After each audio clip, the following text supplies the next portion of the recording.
বুজুর্গ ব্যক্তি রয়েছে, পীর রয়েছে, তারা যখন সালাম দেন সেখান থেকে হাত বের করে দিয়ে তিনি সালামের উত্তর দেন। নবী রাসূলদের দেহ আল্লাহ তাআলা মাটির জন্য হারাম করে দিয়েছেন। ইয়া ইবাদিয়াল্লাযীনা আমানু ইন্না আসসালামু আলাইকুম ওয়া রাহমাতুল্লাহি ওয়া বারাকাতুহু। আলহামদুলিল্লাহি ওয়াহদা, আসসালাতু ওয়াসসালামু আলা মান লা নাবিয়্যা বাদা, আম্মা বাদ।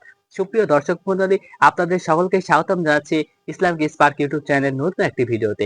আজকে আমরা যেই চার হাদিসটা নিয়ে আলোচনা করব সেটা হচ্ছে রাসূল সাল্লাল্লাহু আলাইহি ওয়াসাল্লাম মৃত্যুর পরেও কবরে তিনি আমাদের মতো হয়ে আছেন, আমাদের মতো তিনি সেখানেও জীবিত আছেন।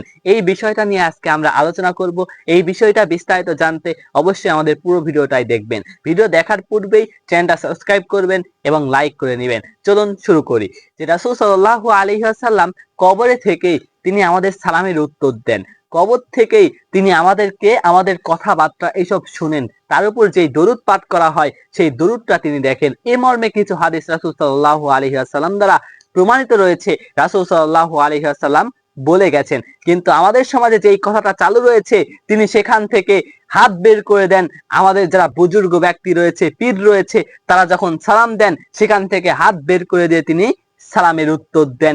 সেখান থেকে তিনি সালামের উত্তর দেন, সেই উত্তর নাকি আমাদের কিছু কিছু বুজুর্গ রয়েছে, কিছু কিছু পীর রয়েছে, তারা নাকি শুনতে পায়। দেখেন, এই মর্মে রাসূল সাল্লাল্লাহু আলাইহি ওয়াসাল্লামের কোনো হাদিসই প্রমাণিত নয়। কিছু আলেম ওই সেই ভণ্ডগুলো তারা বলছে কি, তারা উদাহরণ দিচ্ছে কি, রাসূল সাল্লাল্লাহু আলাইহি ওয়াসাল্লাম মিরাজের রাতে আসমানে গিয়ে তিনি সকল নবী রাসূলদেরকে সালাত আদায় করিয়েছেন, তাহলে তো সকলেই বেঁচে আছেন।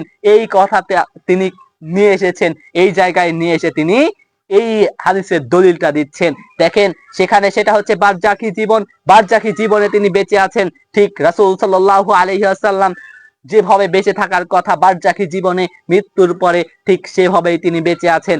পার্থক্য হচ্ছে শুধু এতটুকুই যে নবী রাসূলদের দেহ আল্লাহ তাআলা মাটির জন্য হারাম করে দিয়েছেন।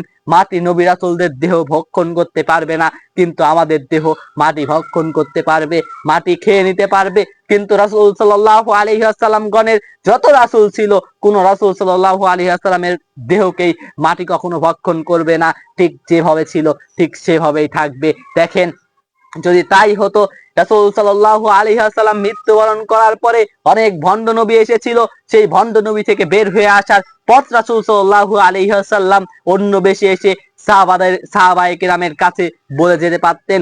রাসূল সাল্লাল্লাহু আলাইহি ওয়াসাল্লাম মৃত্যুবরণ করার পরে কত সমস্যা হয়েছে, কত যুদ্ধ হয়েছে, সেই যুদ্ধতে কিভাবে জিতে আসতে পারবে সেই পদ্ধতি রাসূল সাল্লাল্লাহু আলাইহি ওয়াসাল্লাম যদি বেঁচে থাকতেন, জীবিত থাকতেন, তিনি এসে বলে যেতে পারতেন। রাসূল সাল্লাল্লাহু আলাইহি ওয়াসাল্লাম যখন মৃত্যুবরণ করলেন, এরপরে খেলাফত, কার খেলাফত চলবে, কে খলিফা হবে, এই বিষয় নিয়ে অনেক দ্বিধাদ্বন্দ্ব, অনেক মতভেদ হয়েছে।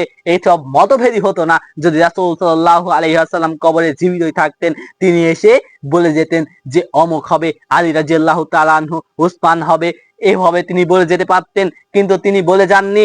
তিনি যদি জীবিতই থাকতেন, পৃথিবীর একজন মানুষ হলেও তিনি দেখতে পেত যে রাসূল সাল্লাল্লাহু আলাইহি ওয়াসাল্লাম এসে সালাত আদায় করছেন। প্রত্যেকটা নবী রাসূল কবরে সালাত আদায় করে, এসব কথা আমাদের সমাজে প্রচলিত রয়েছে।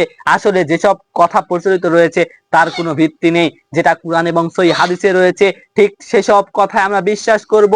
এইসব ভণ্ডামি থেকে রাসূল সাল্লাল্লাহু আলাইহি ওয়াসাল্লাম কবরে জীবিত আছেন, ঠিক জীবিত আছেন। বারজাখী জীবনে মানুষ যেভাবে জীবিত থাকে ঠিক সেভাবে জীবিত আছেন। আমরা যারা সালাম দিই, আমাদের সালামের উত্তর দেন বারজাখী জীবন থেকেই, সেটা আমরা শুনতে পাই না। আমরা যদি এখান থেকে রাসূল সাল্লাল্লাহু আলাইহি ওয়াসাল্লামকে সালাম দিই, তাহলে সেটা রাসূল সাল্লাল্লাহু আলাইহি ওয়াসাল্লামের কাছে পৌঁছানো হয়, তাহলে তিনি সেখান থেকে উঠে এসে আমাদের সালামের উত্তর দিবেন না। এটা আমাদেরকে সর্বপ্রথমেই বিশ্বাসে রাখতে হবে। আল্লাহ তাআলা যেন আমাদের প্রত্যেককেই যেটা কুরআন এবং সহিহ হাদিসে রয়েছে সেটার উপর আমল করার তৌফিক দান করেন। সকলে বলি আল্লাহুম্মা আমিন।